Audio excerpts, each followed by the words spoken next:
Good morning students. बच्चे आप physics का करते पे हैं साउंड वेव्स तो आप की पढ़ चुके हैं, आप रेजोनेंस पढ़ लिया। जिहड़ा मेन हैडिंग ना साडा फ्री डैम्प्ड फोर्सड रेजोनेंस, ये चीज़ आप कर लिया। अज आप देखते हैं अगला heading characteristics of sound.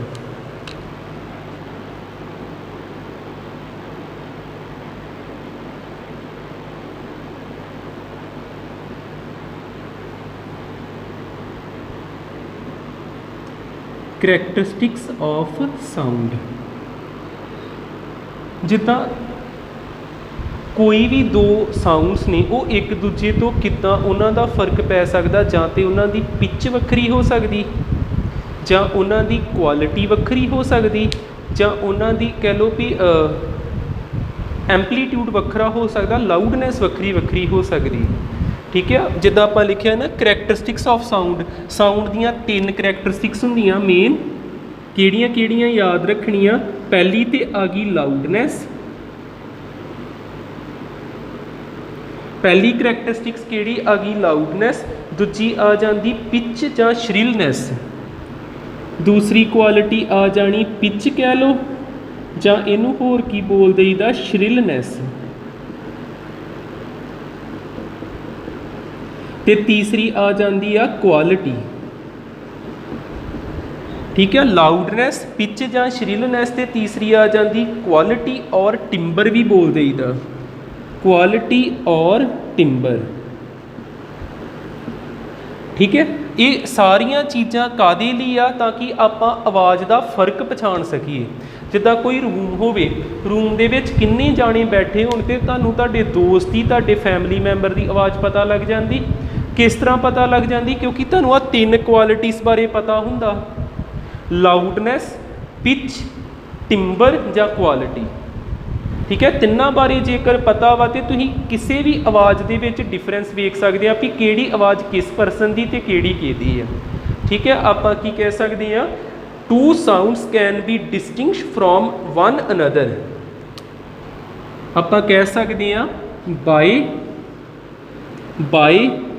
these three characteristics, by these three characteristics two sounds can be distinguished,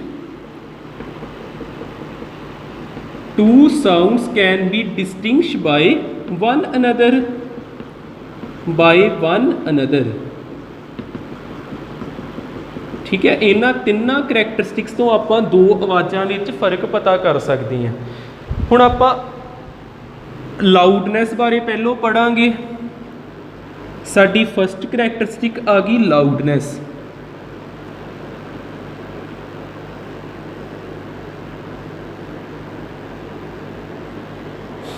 लाउडनैस कितना फर्क पैंदा है, जिद्दां देखियो एक आवाज़ मैं बनाना उहदी वेव,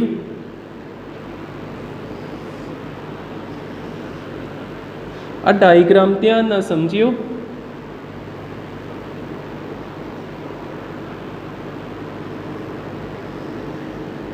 एक वेव इस तरह की जिहदा एंपलीट्यूड इन्ना क्या ते हेठां किन्ना हैगा -a। एक वेव हैगी इस तरह की जिहदा एंपलीट्यूड वड्डा है ते हेठां हैगा वा -a। ठीक है, ज़्यादा इहदे नालों, पर इन्हां च कॉमन देखो, इन्हां दोनां दे विच कॉमन देखो, दोनां दी फ्रीकुएंसी सेम आ। जिन्ने समय च आ टाइम दी लाइन आ टाइम दी लाइन है, जिन्ने समय दे विच इन्ने क्रैस्ट बनाया उन्ने समय दे विच इन्ने बनाया, जिन्ने समय दे विच इन्ने ट्रफ बनाया उन्ने समय दे विच इन्ने बनाया। फिर जदों आपां कहने ना time required to make crest and trough, उन्होंने कहीदा वा टाइम पीरीयड, ते एक टाइम पीरीयड च किन्नियां वेव्स बनियां उन्होंने कहीदा फ्रीकुएंसी। फिर आपां कह दांगे इन्हां ने इक्को समय दे विच सारा कुछ कीता ना, सेम टाइम आ, सेम क्रैस्ट, सेम टाइम आ ते ट्रफ बन गया। आपां कह दांगे इन्हां दी फ्रीकुएंसी की हैगी आ सेम फ्रीकुएंसी, तो फ्रीकुएंसी जिन्हां दी सेम हुंदी उन्हां दी पिच सेम हुंदी जे। इन्हां दी सेम की हैगी आ पिच, सेम पिच हैगी। हुण आ देखियो आ जिहड़ी वेव हुंदी ना इनू कहीदा साइन वेव। वेव दियां भी टाइप्स हुंदियां वा, एक वेव इदां दी भी हुंदी। आ देखो इस तरह भी तो वेव बन ही सकदी, इस तरह की भी वेव बन सकती, पर आपां इस तरह की वेव नहीं बनाई, आपां ते आ वेव बनाई ना। आ वेव की क्वालिटी वेखो इक्को जिक्की आ। जे ते एक वेव हुंदी इस तरह की, एक वेव हुंदी इस तरह की, मैं दूजे बन्ने बना दिना इन्हां नूं।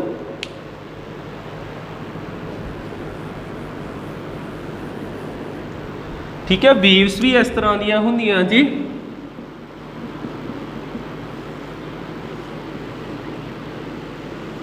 आ एक इस तरह की वेव भी हो सकती, इस तरह की वेव भी हो सकती, इस तरह की वेव भी हो सकती।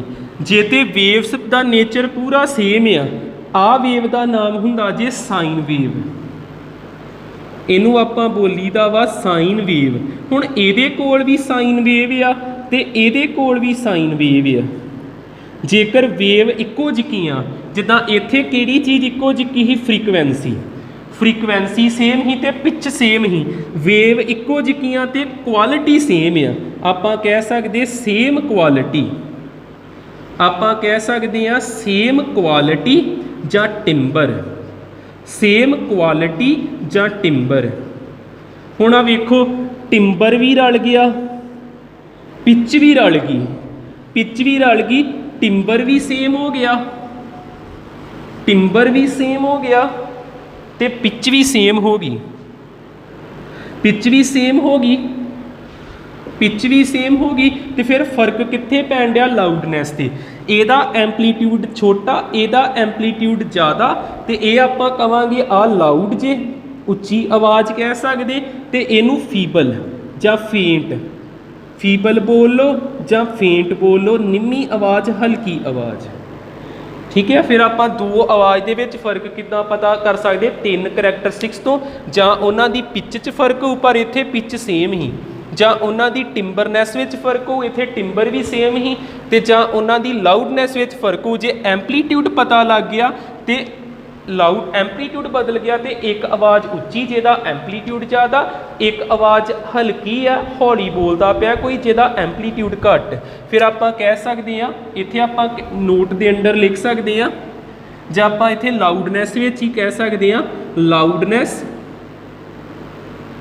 Can be measured by amplitude, loudness can be measured by amplitude, amplitude ते आपां कहांगे मोर एंपलीट्यूड, मोर एंपलीट्यूड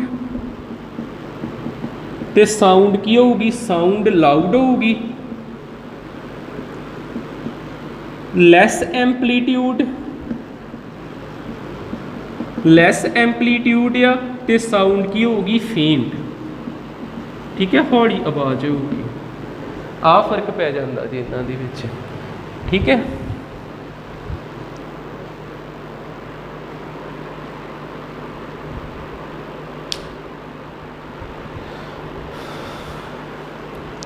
हुण आपां लाउडनैस नूं थोड़ा होर अगे पढ़ीए।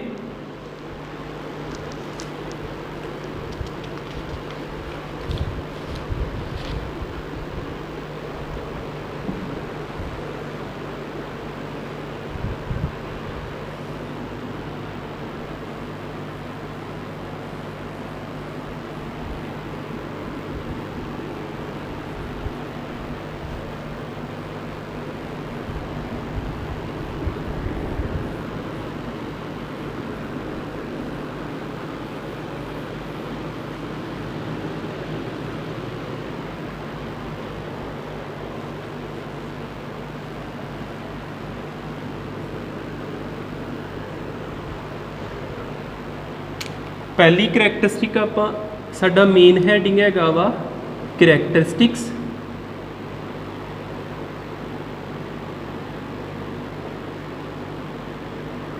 Of a sound, characteristics of a sound. पहली करैक्टरिस्टिक आपां किहड़ी पढ़दे पए हां? लाउडनैस। ठीक है, तो हुण ये आपां की किहा ही लाउडनैस जिहड़ा ये किहदे ते डिपेंड करदा? एंपलीट्यूड ते। आपां कह सकदे हां loudness, loudness of a sound, loudness of a sound depend upon amplitude, जां तुसीं इहनूं इंटेंसिटी भी कह सकदे आ, और intensity of a wave, of a sound wave. Amplitude of या intensity of a sound wave, तो यदा एक फार्मूला बना के दिता गया, केड़ा?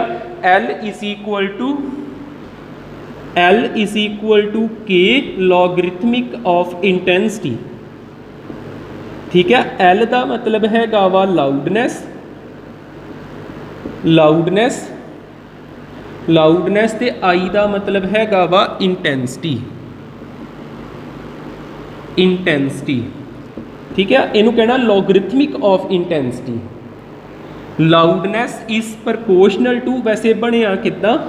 लाउडनैस, loudness is proportional to logarithmic of intensity. जिन्नी ज़्यादा इंटेंसिटी होगी उन्नी ज़्यादा आवाज़ उच्ची होगी। L किहदे प्रपोर्शनल या? लॉग आई दे। जिन्नी ज़्यादा लाउड उन्नी ज़्यादा इंटेंसिटी, जा कह सकते हैं मोर इंटेंसिटी, मोर इंटेंसिटी, मोर लाउडनैस। मोर की होगा? लाउडनैस। मोर इंटेंसिटी ते मोर लाउडनैस। प्रपोर्शनल का साइन हटा के कॉन्सटेंट लाता, के लॉग आई। ठीक है, आ लाउडनैस का मैथेमैटिकल फार्मूला भी याद रख लियो, L इज इक्वल टू के लॉग आई। उस तो बाद आपां देखते हैं किन्ना ते डिपेंड करता वा ये,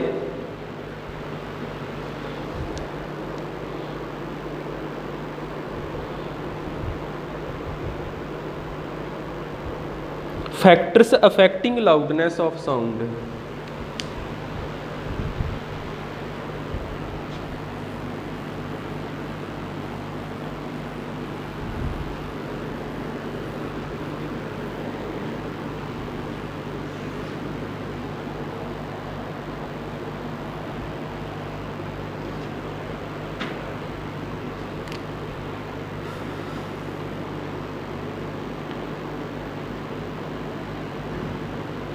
factors affecting loudness of sound, factors affecting loudness of sound. ये जो क्वेश्चन बन सकता, ये फैक्टर दिमाग च बिठा लियो वधिया। Factors affecting loudness of sound.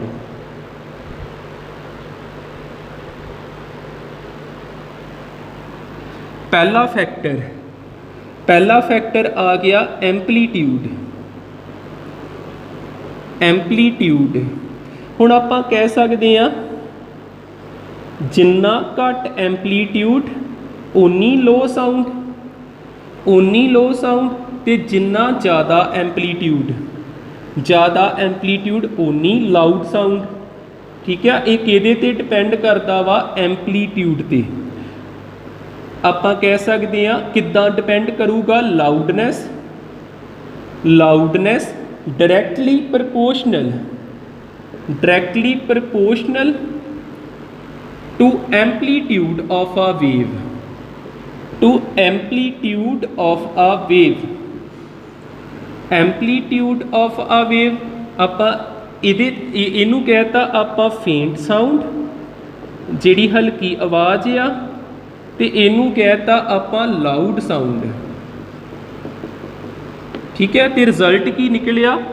Result की निकलिया आपां नोट के अंडर लिख लीए, more the amplitude, more the amplitude, loud will be the sound, loud will be the sound। ये साडा रिजल्ट निकल गया। दूसरा फैक्टर देखियो, दूसरा फैक्टर हैगा डिस्टेंस। डिस्टेंस जिन्ना आपां सोर्स के नेड़े होवांगे उन्ना सानू उच्ची आवाज़ सुनूगी, जिन्ना आपां सोर्स तो दूर जावांगे उन्नी सानू की आ आवाज़ सुननी घट जूगी। जिद्दां साडे कोल हैगा कोई सोर्स जिहड़ा आवाज़ पैदा करूगा, सोर्स जे ते साडा डिस्टेंस हैगा काफ़ी नेड़े उहदे भी आपां आ लिसनर या सुनने वाला लिसनर आ तो इनू आवाज़ किद्दां दी सुननी आ, जिहड़ी आवाज़ इनू सुनदी पई आ लाउड साउंड, इत्थे लाउड साउंड सुनूगी। पर जिद्दां जिद्दां आपां सोर्स तो दूरी बना लांगे, जिद्दां इत्थे साडा सोर्स ही ते आपां किन्नी दूर चल गए, डिस्टेंस वधा लिया, इत्थे हैगा ही लिसनर, लिसनर ते इनू सुनना घट जाना, किहड़ी साउंड पैदा होनी, फेंट साउंड, फेंट साउंड। फिर आ देखो डिस्टेंस वध गया तो साउंड की लाउडनैस घट गई, इनवर्सली प्रपोर्शनल। आपां कह सकते हैं जिद्दां इत्थे डायरैक्टली लिखिया ना, इत्थे इनवर्सली लिख दांगे, loudness inversely proportional to the distance from source to listener. Source जिन्ने आवाज़ पैदा करनी, लिसनर जिन्ने आवाज़ सुननी। जे तुम इनफाइनाइट डिस्टेंस से चल जाने तो सानू कोई आवाज़ नहीं हीयर होनी। क्लीयर, डिस्टेंस भी साडा हो गया। तीसरी चीज़ आ गई सरफेस एरिया। तीसरा साडे कोल फैक्टर आ गया सरफेस एरिया।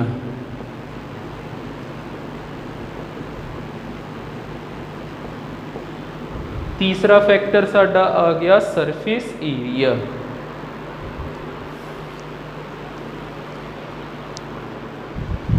देखियो सरफेस एरिया जिद्दां आ हैगा ट्यूनिंग फॉक, ट्यूनिंग फॉक इनू रखिया गया साउंड बॉक्स के उपर, जिहदा सरफेस एरिया काफ़ी ज़्यादा। सेम ट्यूनिंग फॉक आ, इनू रखिया गया साउंड बॉक्स के उपर, जिहदा सरफेस एरिया घट। आ हैगा जे large surface area, large surface area, ज़्यादा सरफेस एरिया होगा तो लाउड साउंड ही अड होगी।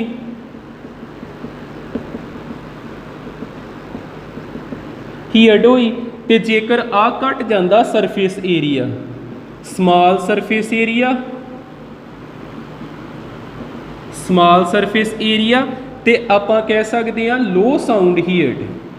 जिद्दां इत्थे लाउड साउंड है ना, लाउडनैस घट जाती है, आपां बोल सकते हैं फेंट साउंड हीयर्ड।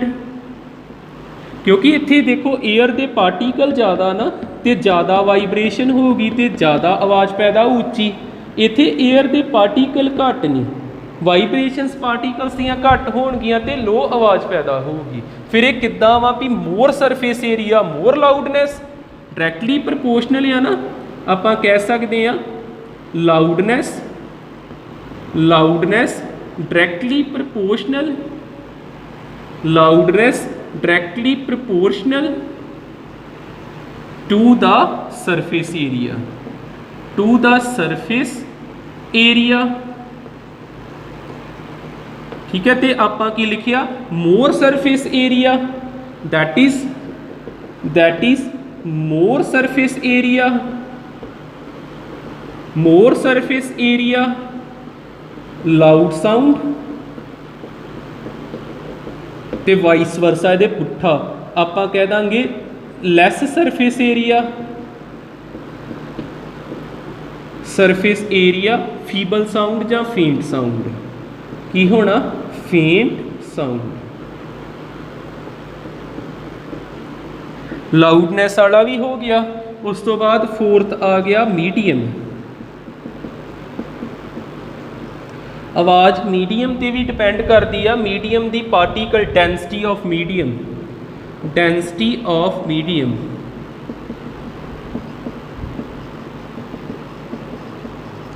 जिद्दां एक एयर एयर के पार्टिकल जिहड़े ये बड़े कह लो भी क्लोज ने,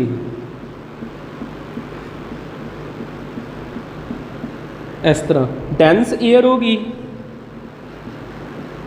डेंस एयर होगी। एक एयर आ जिहदे पार्टिकल जिहड़े आ उन्हां च काफ़ी गैप है, ठीक है, एदी डेंसिटी घट गई ना, ये आपां कह दिंदे लो डेंस एयर। इत्थे तुसीं बोलोगे तो तुहाडी आवाज़ जिहड़ी आ वो उच्ची होगी। इधर की होना जे लाउड साउंड, जिथे पार्टिकल की मात्रा ज़्यादा वा, तो इधर किहड़ी साउंड होनी आ, फेंट साउंड, फेंट साउंड। आपां कह सकते more density more loudness, directly proportionally आपां इत्थे कह सकते हैं loudness directly proportional, directly proportional to the density of medium, density of medium, dense medium loud sound, low dense medium की आऊगा faint sound। डेंसिटी ते डिपेंड करती है। होर देख लेने किहड़ा फैक्टर रह गया साडा,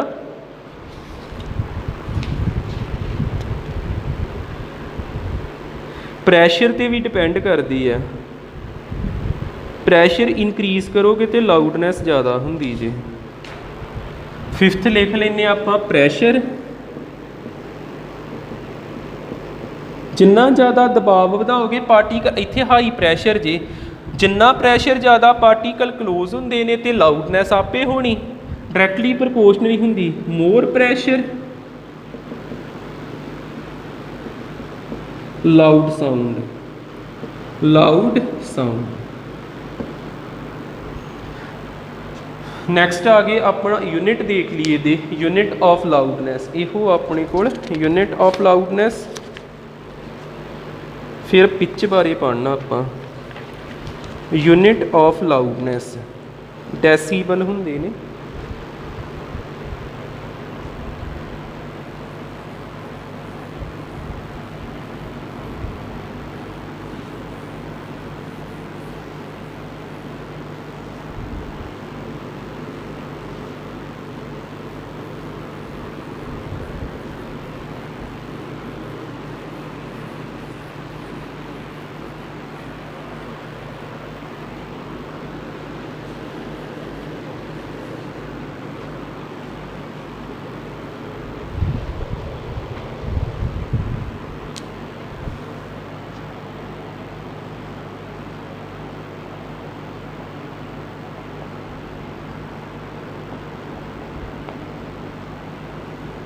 यूनिट ऑफ लाउडनैस, एक ना लाउडनैस का होर फार्मूला भी बनाया, वो भी नोट के अंडर देख लेने। वैसे यूनिट ऑफ लाउडनैस है जी डेसीबल, डेसीबल, ठीक है, याद रख लियो।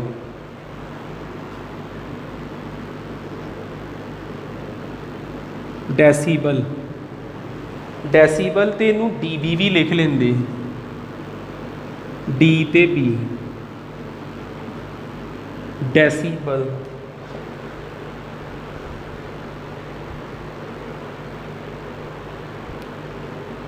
एक तो ये याद रखना तुसीं 1 डेसीबल हुंदा जे 1/10 ऑफ बल, 1 डेसीबल एक ये इक्वल हुंदा 1/10 ऑफ बल। एक ये भी याद रखो, डेसी ज़्यादातर 10 ना डिवीजन ना ही आउंदा वा, 1 डेसीबल हुंदा 1/10 ऑफ बल। तो बल आया जी कि नाम तो एक साइंटिस्ट ही ना जिन्हें टैलीफोन की इन्वेंशन की थी, अलैक्जेंडर ग्राहम बैल, अलैक्जेंडर ग्राहम बैल तो बल आया जी, वो ऑनर के ये चीज़ लिखी है।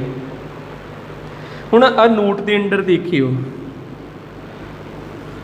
ਤੁਸੀਂ ਲਾਊਡਨੈਸ ਦਾ ਫਾਰਮੂਲਾ ਦੇਖਿਆ ਸੀ ਨਾ, ਜਿੱਦਾਂ ਇਹਦਾ ਮੈਂ ਹੈਡਿੰਗ ਪਾ ਦਿੰਦਾ ਵਾ, difference in loudness of two sounds. Difference in, ਜੇ ਤੁਹਾਨੂੰ ਕੋਈ ਨਮੈਰੀਕਲ ਆ ਗਿਆ ਉਹ 'ਚ ਕੋਈ ਕੰਪੈਰੀਜ਼ਨ ਕਰਨਾ ਹੋਇਆ ਦੋ ਆਵਾਜ਼ਾਂ ਦੀ ਲਾਊਡਨੈਸ ਦਾ, difference in loudness of two sounds. Two sounds ਜਿੱਦਾਂ ਲਾਊਡਨੈਸ ਦਾ ਕੀ ਫਾਰਮੂਲਾ ਹੈ, ਕੇ ਲੌਗ ਤੇ ਨਾਲ ਇੰਟੈਂਸਿਟੀ ਇਦਾਂ ਲਿਖਦੇ ਸੀ ਨਾ, ਇਦਾਂ ਆਪਾਂ ਲਿਖੀਦਾ ਸੀ ਨਾ, ਜਿੱਦਾਂ ਆਪਣੇ ਕੋਲ ਇਨੀਸ਼ੀਅਲ ਸਾਊਂਡ ਹੈਗੀ ਆ, ਇਨੀਸ਼ੀਅਲ ਸਾਊਂਡ ਨਹੀਂ ਆਪਾਂ ਇੱਥੇ ਨੋਟ ਪਾ ਦਈਏ, ਇੱਥੇ ਵੀ ਆਈ ਨੋਟ ਪਾ ਦਈਏ, ਤੇ ਜਿਹੜੀ ਫਾਈਨਲ ਸਾਊਂਡ ਆ ਉੱਥੇ ਆਪਾਂ 1 ਪਾ ਦਈਏ, ਇੱਥੇ ਵੀ ਕਿੰਨਾ ਪਾ ਦਈਏ 1, ਤੇ ਲੌਗ ਜਿਹੜਾ ਵਾ ਇਹਦੇ ਪੈਰ 'ਚ ਬੇਸ ਪਾਈਦਾ ਵਾ, ਲੌਗ ਟੂ ਦਾ ਬੇਸ 10।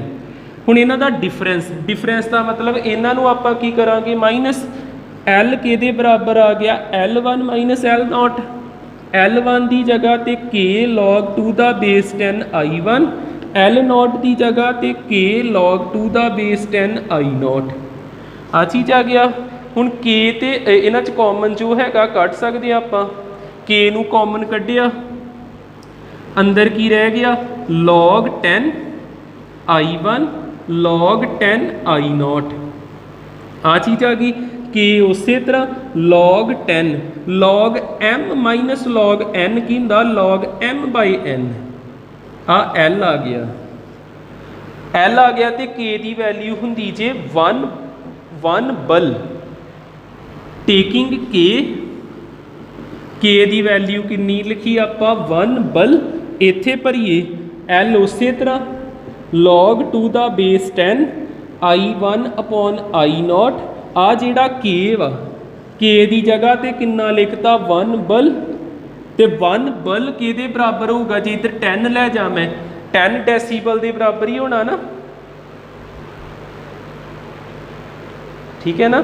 ਤੇ ਇੱਥੇ ਆਪਾਂ ਕੀ ਕਰੀਏ, ਆ ਵੇਖਿਓ, ਇੱਥੇ ਆਪਾਂ log 10 ਉਸੇ ਤਰ੍ਹਾਂ I1 ਬਾਈ I0, 1 ਬਲ ਦੀ ਜਗ੍ਹਾ ਤੇ 10 ਡੈਸੀਬਲ ਲਿਖਤਾ, ਤੇ 10 ਅੱਗੇ ਚਲ ਗਿਆ।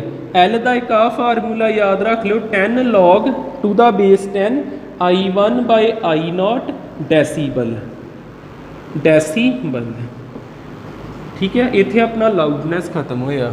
ਲਾਊਡਨੈਸ ਦੇ ਯੂਨਿਟ ਯਾਦ ਰੱਖਣੇ ਡੈਸੀਬਲ, ਤੇ ਡੈਸੀਬਲ ਤੇ ਬਲ ਦਾ ਰਿਲੇਸ਼ਨ ਯਾਦ ਰੱਖ ਲਿਓ। ਆ ਵੀ ਤੁਹਾਨੂੰ ਇੱਕ ਦੱਸਦਾ ਵੀ ਜੇਕਰ ਦੋ ਸਾਊਂਡਸ ਦਿੱਤੀਆਂ ਹੋਣ ਤੇ ਉਹਨਾਂ ਦੇ ਵਿੱਚ ਆ ਰਿਲੇਸ਼ਨ ਬਣਦਾ ਜੀ। ਫਿਰ ਲਾਊਡਨੈਸ ਕਿੱਦਾਂ ਆਪਾਂ ਇਹਨਾਂ ਦਾ ਡਿਫਰੈਂਸ ਆ ਕਿੱਦਾਂ ਕੱਢਦੇ ਆ, ਮਾਈਨਸ ਕਰਕੇ ਇੱਥੇ log mn ਦਾ ਫਾਰਮੂਲਾ ਲੱਗਾ, ਤੇ K ਦੀ ਵੈਲਿਊ ਨੂੰ ਆਪਾਂ 1 ਬਲ ਲੈ ਲਿਆ, ਤੇ 1 ਬਲ ਅੱਗੇ ਕਿਹਦੇ ਬਰਾਬਰ ਹੁੰਦਾ, 10 ਡੈਸੀਬਲ ਦੇ, ਠੀਕ ਹੈ। ਬਲ ਵੱਡੀ ਟਰਮ ਆ ਤੇ ਡੈਸੀਬਲ ਛੋਟੀ ਟਰਮ ਆ, ਠੀਕ ਹੈ। ਇੰਨਾ ਚੱਜ ਨਾਲ ਦੇਖ ਲਿਓ। Thank you.